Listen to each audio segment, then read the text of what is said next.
नमस्कार, मी सचिन गव्हाणे आपलं स्वागत करतो मेट्रो नाईट या बुलेटिनमध्ये। बुलेटिनची सुरुवात करूया एका ब्रेकिंग बातमीनं। नागपूरमध्ये देवगिरी या निवासस्थानी शिंदेंच्या शिवसेनेच्या आमदारांची सध्या बैठक संपन्न झालेली आहे। आमदारांसोबत एकनाथ शिंदेंनी संवाद साधला। आगामी निवडणुकांसंदर्भात बैठकीमध्ये चर्चा झाल्याची माहिती आहे।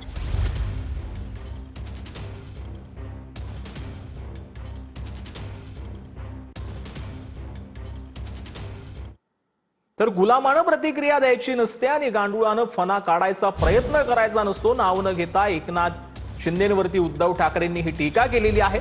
काँग्रेसच्या मांडीवर जाऊन कोण बसलं मग दुटोंडी कोण असा टोला लगावत ठाकरेंच्या टीकेला उदय सामंतांनी उत्तर दिलं। प्रतिक्रिया द्यायची नसते हे त्याला सांगायला पाहिजे आणि गांडुळाने फणा काढण्याचा प्रयत्न करायचा नसतो त्याला कोणतरी सांगा।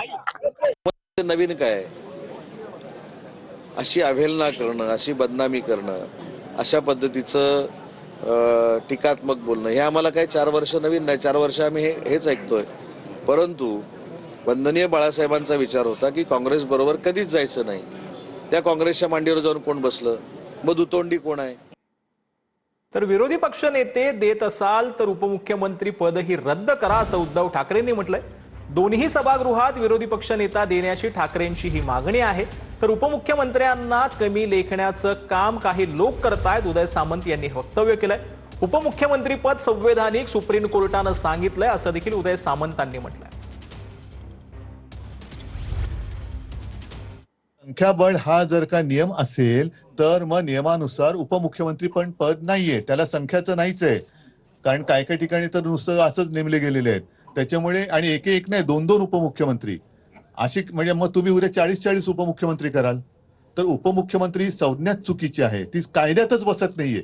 जर विरोधी पक्षनेते पदाला संख्याबळाचं जर काही आडकाठी असेल तर उपमुख्यमंत्री पदाला कशाचाच आधार नाहीये।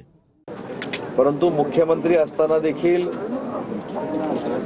ते संविधानात्मक नाहीत अशा पद्धतीची टीका त्यांच्यावर व्हायची आणि आता उपमुख्यमंत्री झाल्यानंतर देखील तीच टीका करून त्यांना कमी लेखण्याचा प्रयत्न काही लोक करतायत।